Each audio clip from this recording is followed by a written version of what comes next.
Bakit ganito ang buhay? Patong-patong ang suliranin. Bakit kahit anong aking gawin, di ko mahagilap ang solusyon? Bakit napakadilim ng mundo para sa akin?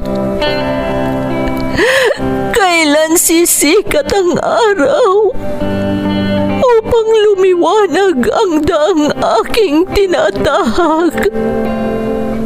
Upang lumiwanag ang aking mundo? Bakit napakailap sa akin ng magandang kapalaran? Napipili ba ang dapat mabuhay ng matiwasay? Ang dapat lumigaya? Tao rin ako. Ngunit bakit ako naisasantabi? Bakit?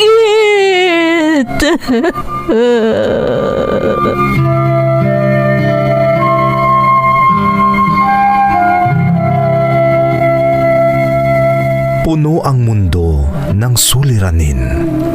Ang solusyon, umaapaw din. Sa bawat pagpatak ng luha, katumbas nito ay ligaya. Sa tuwing sasapit ang gabi, darating ang bagong umaga.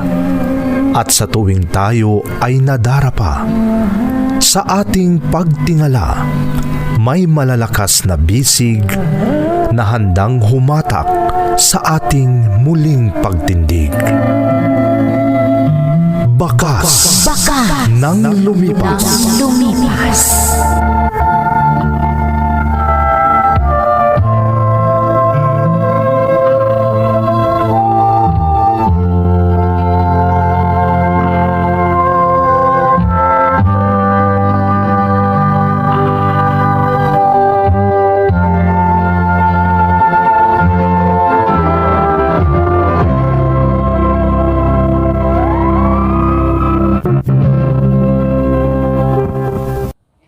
Don't forget to like and share and subscribe to this YouTube channel and hit the bell button.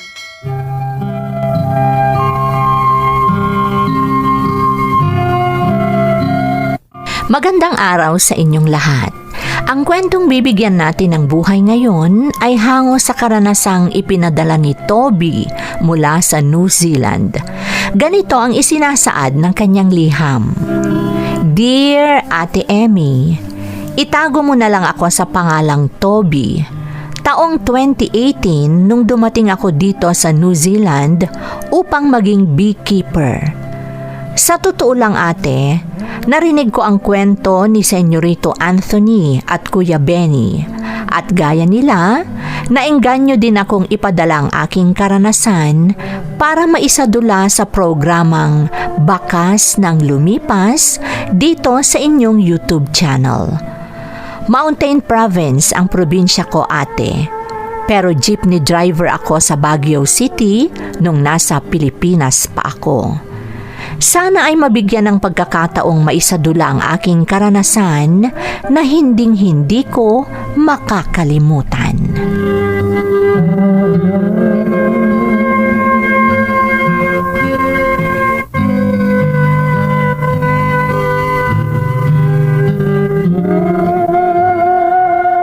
Pausod na lang po.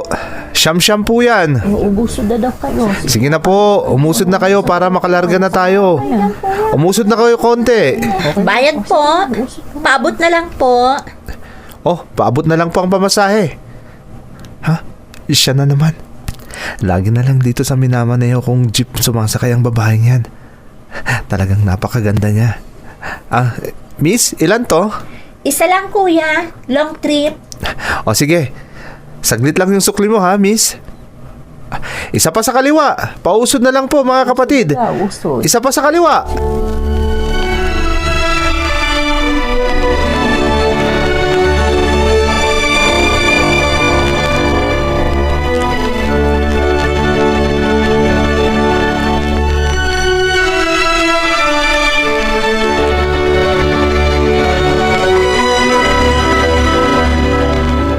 Talagang hindi ko makalimutan ang babaeng yun. Hindi siya nabubura sa isip ko.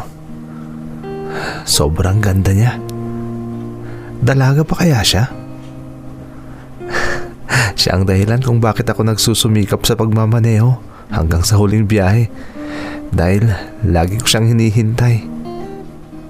Talagang naakit ako sa kagandahan niya. Sana mabigyan ako ng pagkakataong makilala siya. Hiyang-hiya naman ako sa sarili ko dahil sa mga iniisip ko. Para akong teenager sa ganitong ginagawa ko. Pero sana makilala ko talaga ang babaeng yon. Talagang naakit ako sa kagandahan niya.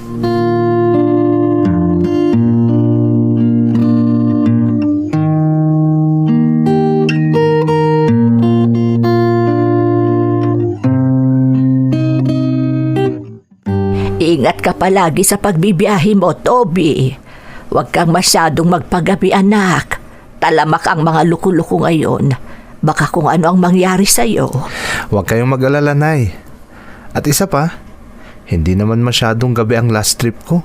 Basta mag-iingat ka, anak. Naiintindihan mo ba? Opo, Nay. Hindi bale. Kasi, kapag naisakay ko na si Miss Beautiful, uuwi na ako. Ha? Sino si Miss Beautiful? Ha? Wala, Nay. Wala po. Paano mo masasabing wala? Kasasabi mo lang. Sino ba yung Miss Beautiful na yan? Wala nga po, Nay. Sige, alis na po ako. Maaga kong ilalabas ang jeep na ipinapasada ko.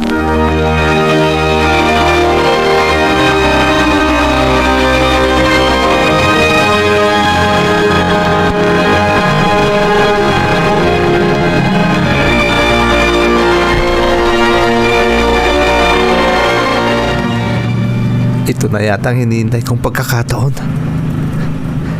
Itong babaeng ito na lang ang natitirang pasahero ko at nataon pang nakaupo siya dito sa harap. Kinakabahan ako, pero hindi ko na dapat palampasin pa ang pagkakataong ito. Miss, ikaw na lang ang natitira kong pasahero. Oo nga po, kuya. Nagkataong nag-short trip naman ang mga kasama kong pasahero. Ako na lang ang nag-long trip. Oo nga, pero huwag kang mag-alala ha. Ihahatid kita. Salamat, kuya.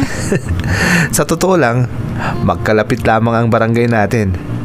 Kung saan ka umuwi, yung susunod na barangay, doon naman ako nakatira. Ganun ba, kuya? Oo. Oo nga pala, ako si Toby. Tawagin mo na lang ako sa pangalan ko. Parang napakatanda ko na kasi pag tinatawag mo akong kuya. Parang hindi ko bagay. Ganun ba? O sige. Ako naman si Shania. Nako, hindi lang pala ikaw ang maganda. Pati pangalan mo, maganda. Bagay na bagay sa'yo. Siguro magaling ka rin kumanta, no? Grabe namang pambobola mo sa akin, Toby. Ha? Shania lang ang pangalan ko. Hindi Shania Twain na singer. Gusto ko lang maging masaya ka habang nagbibiyahe tayo, Shania. At salamat dahil kitang-kita kong napapasaya kita.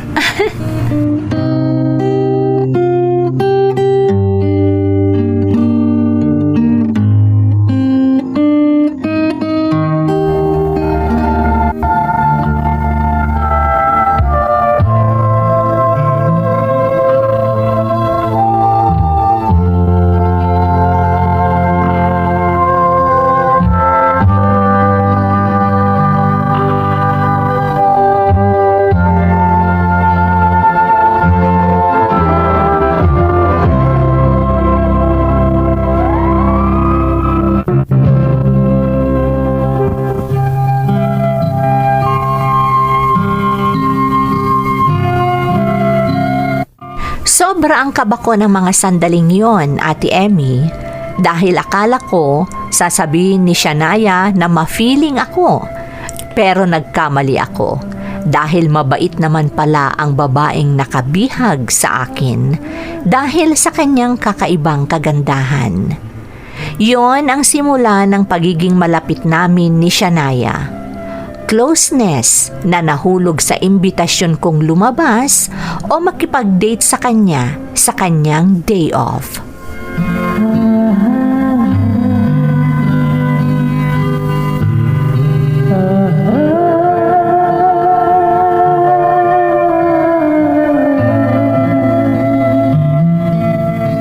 Shania, salamat at pinaunlakan mo ang aking imbitasyon, ha? Bakit naman hindi? Pakiramdam ko naman, mabait ka rin.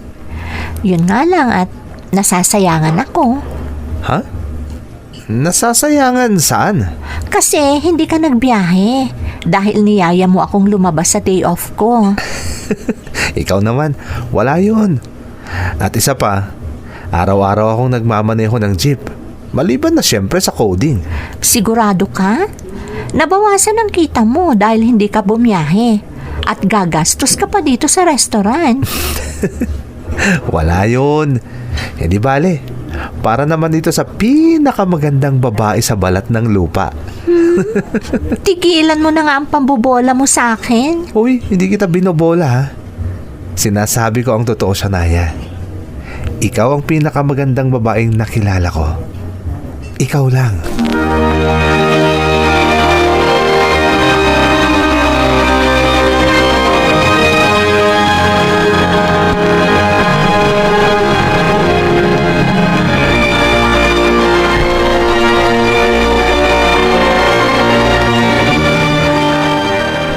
Tingnan mo anak ha. Baka umaasa ka naman na sasagutin ka ng babaeng yon. Pero baka mabigo ka lang. Inay naman, pakiusap. Huwag naman po kayong magsalita ng ganyan. Hindi ako bibiguin ni Shania. Ramdam kong mahal niya rin ako. Paalala ko lang yun anak.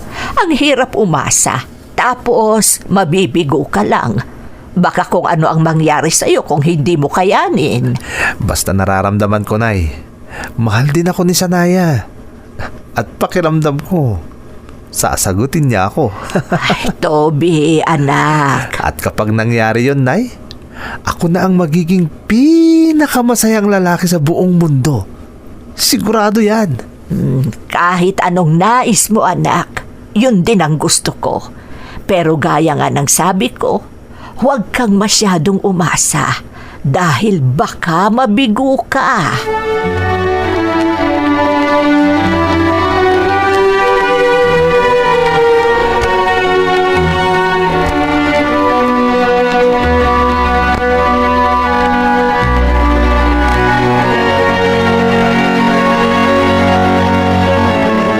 Huwag mong sabihin nagmamadali ako, Shania, ha?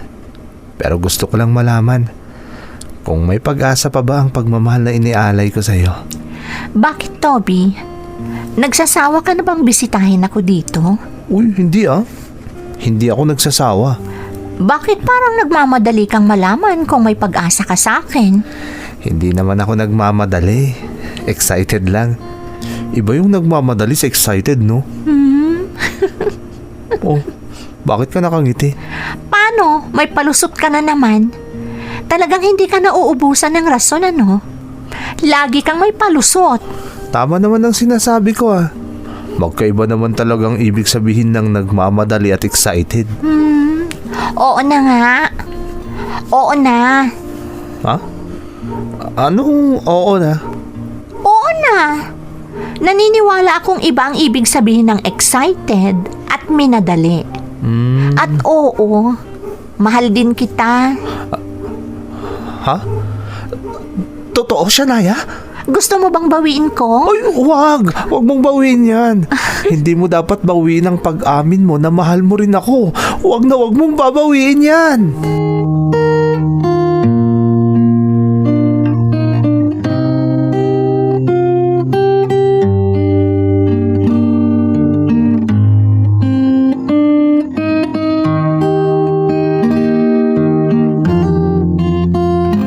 Nay, siya po si Shania. Shania, siya ang inay ko. Magandang araw po sa inyo. Mano po? Ay, kaawaan ka ng Diyos, anak. Sa wakas, nakilala din kita. Masaya rin po ako at nakilala ko kayo. Oh, Nay, ano pong masasabi niyo sa kasintahan ko? Naku anak, totoo lahat ang sinabi mo tungkol sa kanya. Bukod sa maganda at mahinhin, napakagalang pa. Sinasabi ko na nga ba sa inyo, Nay? Shanaya, may special na niluto si Inay. Kaya sinama kita dito sa bahay. Ha? Naku, nakakahiya. Pinagluto mo pa ang nanay mo. Hindi sinabi ko lang na ipapakilala kita sa kanya. Pero siya ang nagdesisyon na magluto. Ha? Yun ang totoo, di ba, Nay?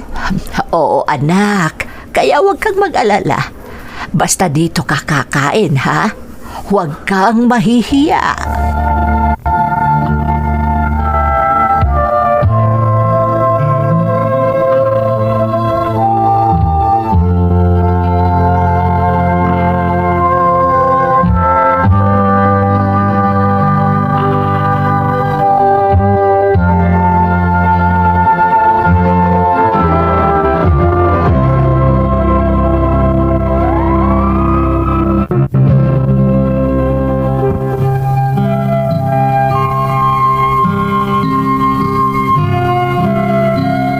Habang tumatagal ang relasyon namin ni Shanaya, unti-unti naming nakikilala ang isa't isa, Ate Emmy.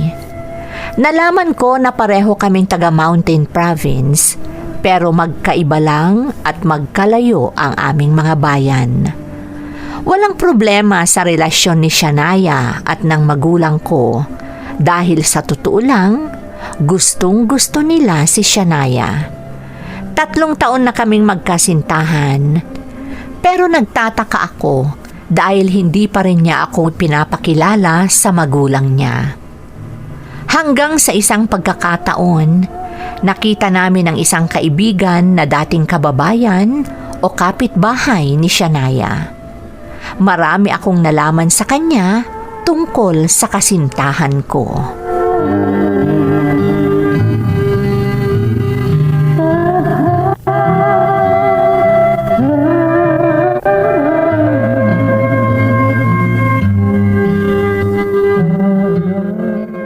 Ang mabuti pa, kausapin mo mismo si Shanaya tungkol sa sinabi sa iyo ng kanyang kapitbahay, anak. Nay, Hindi mo alam, baka hindi rin totoo yung mga bagay na ipinarating sa iyo. pero meron talagang ganong tradisyon sa lugar ni na Shanaya, Nay. Hindi ba? Fixed marriage. Toby, anak. At hindi imposible yun.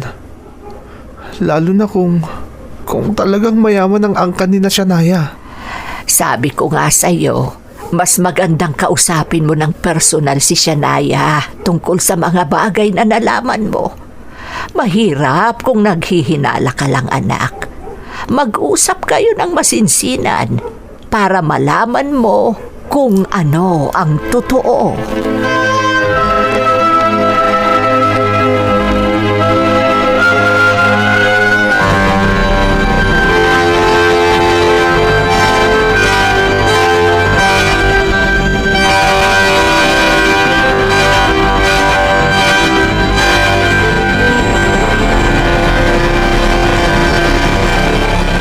Ngayong nasabi ko na sa'yo ang lahat ng nalaman ko,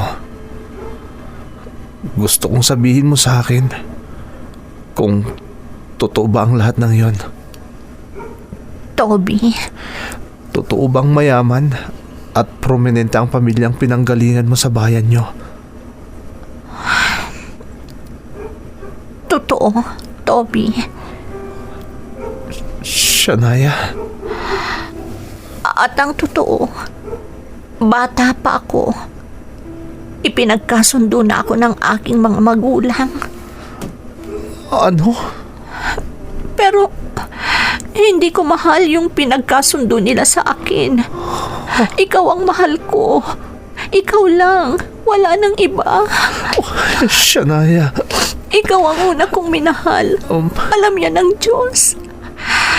Nagtataka ka siguro dahil sa loob ng 3 taon natin na relasyon, wala man lang akong sinasabi sa'yo tungkol sa mga magulang ko.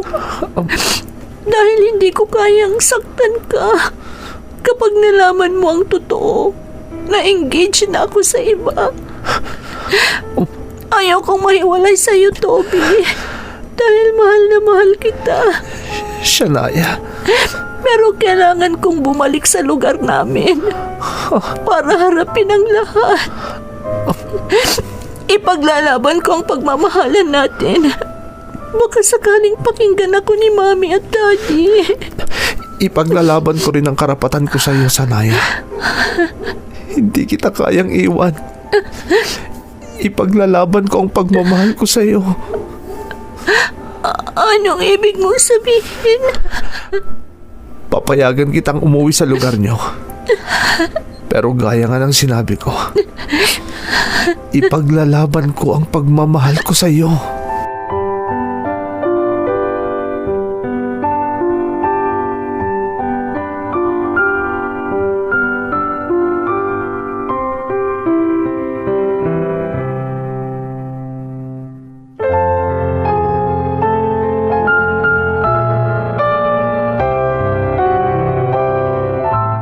Ikaw pala ang dahilan kung bakit hinihiling ni Shania na huwag kaming sumunod sa kasunduan na ipakasal siya sa anak ng kapwa naming mayaman. Ma'am, nagmamahalan kami ni Shania. Bakit? Mabubuhay ba ang anak ko sa pagmamahal mo? Mabibigyan mo ba ang anak ko ng magandang kinabukasan? Jeepney driver ka lang. Ha? Oh, masakit ba ang sinabi ko? Bakit? Dahil jeepney driver ka lang? Anong magiging kinabukasan ng anak ko sa'yo? Ano? Kaya huwag ka nang magpapakita dito. Umalis ka na, hampas lupa. Umalis ka na!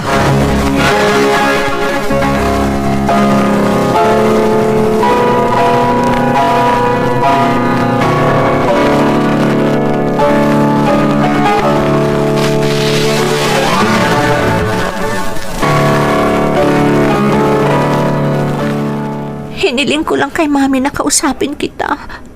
Mabuti na lang at pumayag siya. Shania, sumama ka na sa akin. Umalis na tayo dito sa lugar niyo. Toby, nakabantay sa akin sina Mami at Daddy. Pati yung ibang kamag-anak namin.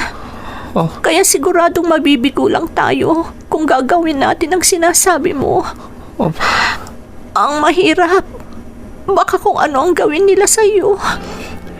Shania. Gaya ng sinabi ko, ikaw ang una kong minahal. At ikaw lang ang mamahalin ko. Pasensya ka na kung hindi ako makatatakas sa kasunduan ng mga magulang ko at ang mga magulang ng lalaking ipinagkasundo sa akin. Hindi ako makakatakas. Shania. Pasensya ka na kung nasaktan kita ngayon, Toby.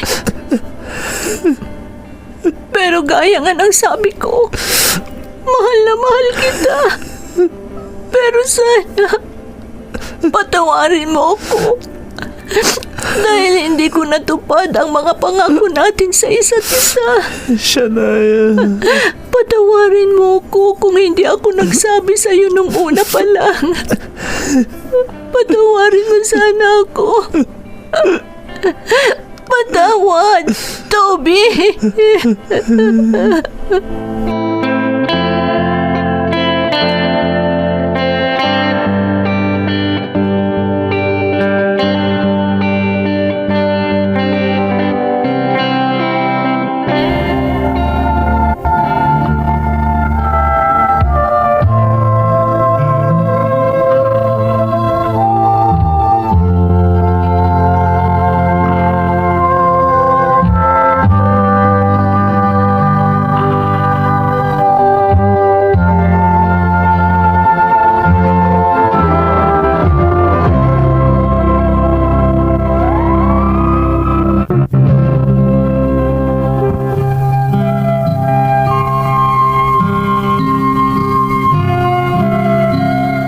Ang dami kong tanong sa sarili ko habang papalayo ako sa bahay ni Shania at Emmy. Ang daming naglalaro sa isip ko. Gaya ng, sana binuntis ko na lang si Shania para magkatuluyan na kami. Hindi ko na lang sana siya rinispeto habang may relasyon kami. Kami sana ang nagkatuluyan kung naanakan ko siya habang may relasyon kami. Pero unti-unti ko ring naisip na baka hindi ipinahintulot ng Diyos na maging mapagsamantala ako dahil hindi naman talaga ako ganun, Ate Emmy. Hanggang sa nabalitaan ko na pumunta na si Shania sa Australia at mas nasaktan ako. Gaya nga ng sabi ko, ate, 2018 na nung dumating ako sa New Zealand sa tulong ng isa kong kaibigan. Pinilit ko nang kalimutan ang aking masakit na nakaraan sa pagiging abala ko sa aking trabaho dito bilang isang beekeeper. Hindi ko alam kung makaka-move on pa ako dahil sa ngayon ay parang wala pa akong ganang magmahal. At gaya nga ng sabi ko, itong YouTube channel nyo lang ang isa sa mga libangan ko habang nandito ako. Ito ang aking kwento. Lubos na gumagalang, Toby. Toby, salamat sa pagbabahagi ng iyong karanasan. Masakit kasi sabi mo may relasyon kayo ni Shania ng 3 taon. Sa ganoong katagal na relasyon, sana nakabuo na kayo ng isang masayang pamilya. Pero mapaglaro ang tadhana. Yung tungkol sa sinabi mo na dapat inanakan mo na lang si Shania para kayo ang nagkatuluyan, sa tingin ko ay hindi tama ang kaisipan mo na yun. Dahil hindi naman natin alam kung ano ang klase ng pag-iisip meron ang kanyang mga partido. Dahil kung nangyari man ang sinabi mo, baka may isang inosenteng nadamay pa sa inyong masakit na nakaraan. Hindi pa huli ang lahat para sa iyo, Toby. Buksan mo ang iyong puso para sa bagong pag-ibig kung sakaling may dumating sa iyo. Dahil naniniwala ako na may isang taong sadyang para sa iyo.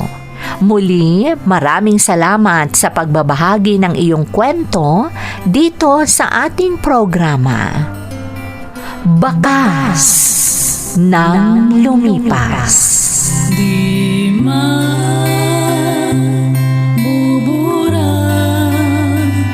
sa isipan ang mga pagsubok.